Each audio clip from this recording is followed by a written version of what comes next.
Was that terrible? That was pretty lame. That was...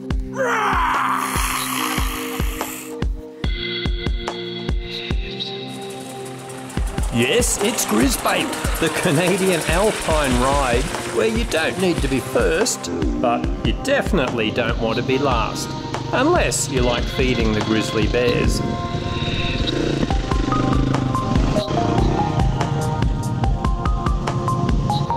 Our last attempt to see a glacier was thwarted by a long, loose, rocky hill. But today our guides say we will definitely be able to see a different glacier. And if we can get through a long, rocky section, then the views get even better.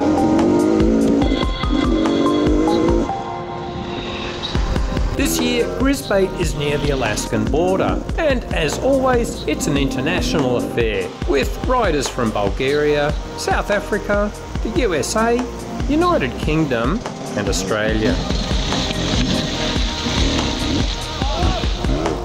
The first challenge, a rocky creek crossing, and quite a few of our riders haven't done these before. Megs Braap positions herself to yell out helpful advice or jump in to help if needed.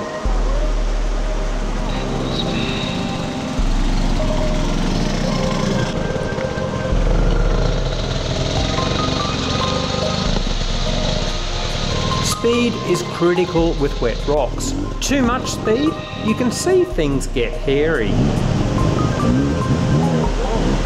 Too little, and it's hard to get over the rocks, and the rear wheel will break traction too easily.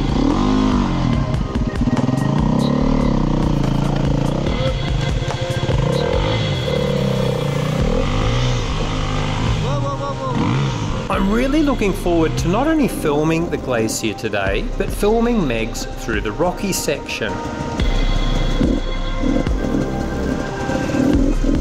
I planned to film her every single ride, but she's always volunteering to sweep at the back or stay with the less experienced riders so she can provide riding tips or pull their bikes through tough sections if they get tired.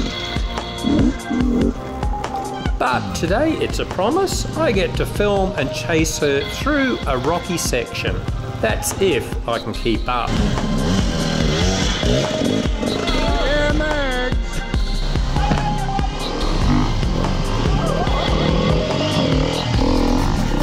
And then the climb starts.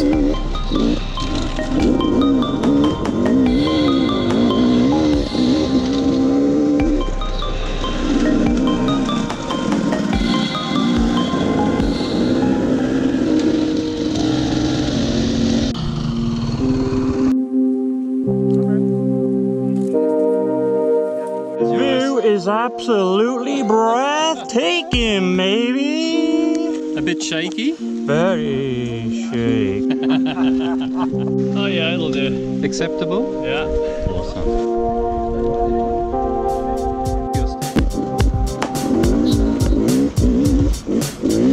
It's not that steep, but there are just enough wet rocks embedded in the track to mess you up quickly if the front wheel skips out or the rear wheel spins off to the side.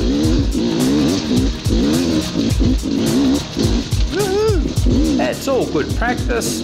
I deliberately hit the rocky bits, keeping the front light and weighting the back wheel heaps to avoid breaking traction.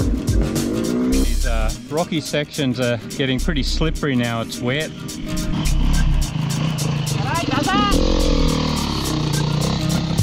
And surprise, surprise, it's Megs Braap, taking a break from helping riders up this section.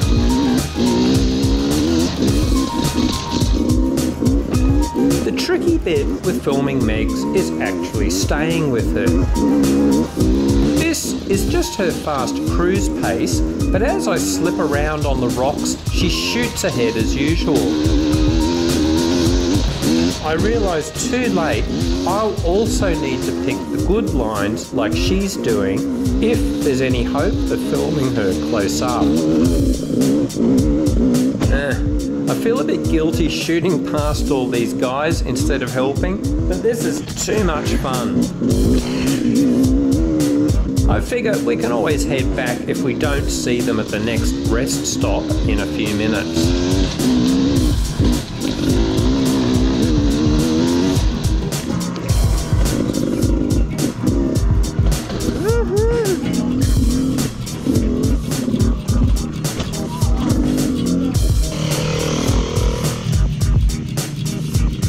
And finally, the glacier.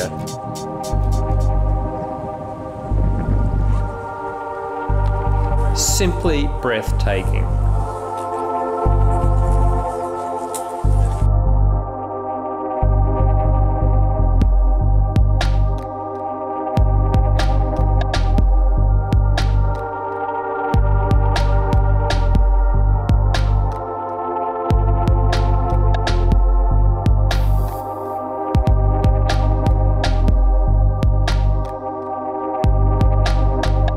But of course, there is the dark, dangerous side to all this alpine beauty.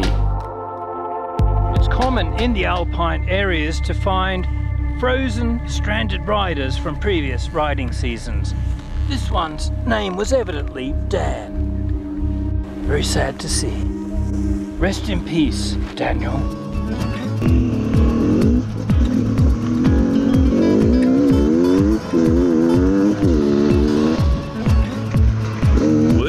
Now it's time to film Megs on the long rocky section.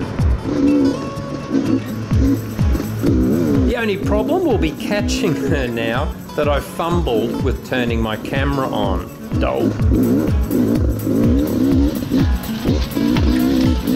I don't make the same mistake of picking the nasty lines for practice, so I manage to start reeling her in. Thankfully, she's still just cruising. I would have no hope if she was doing her race pace.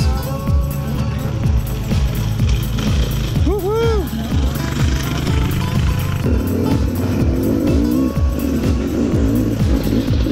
And she's just dancing over this stuff.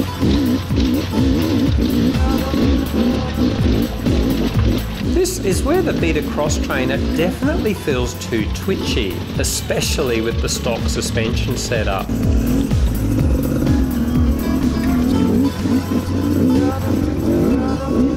Only a few guys in the group were willing to tackle this upper section, so Meg stops off to make sure each rider is okay.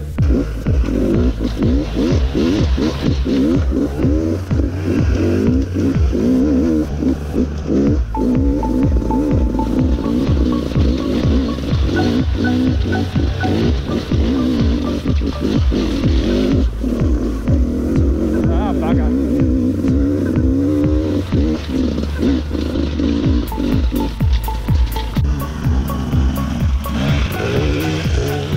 Go Meg! Well, I was hoping to film some more. I'll never catch her now. Ah, bugger.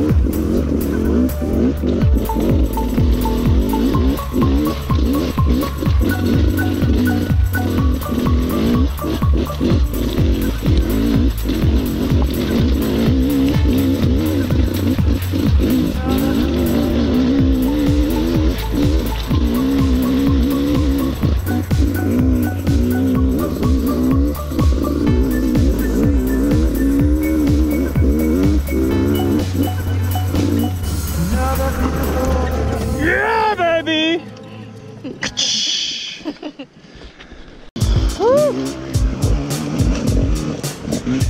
What goes up must come down.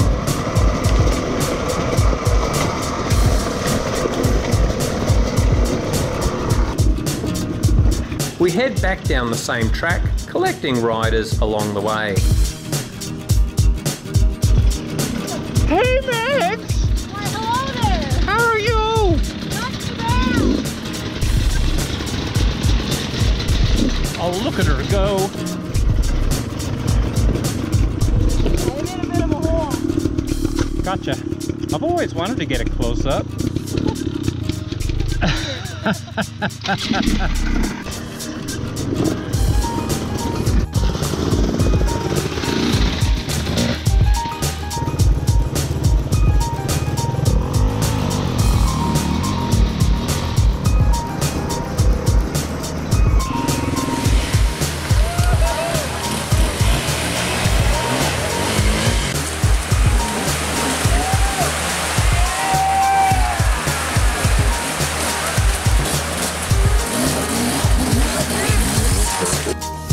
were so many great things about Grizzbait. The riding, the views. Hanging out every evening, swapping tall stories over a few drinks.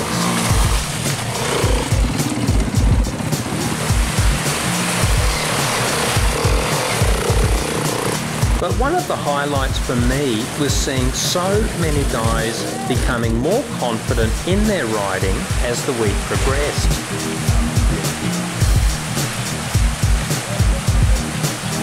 Quite a few were relatively new to dirt riding, and especially they had only done easy dual sport type riding.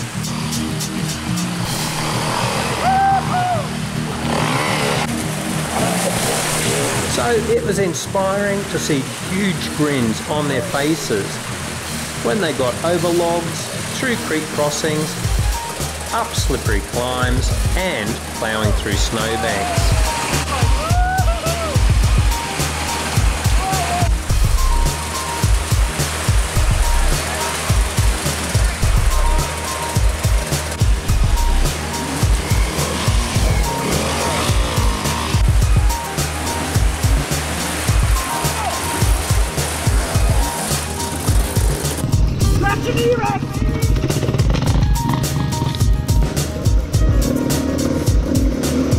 Quite a few said this week of alpine riding was their first serious adventure in 30 years.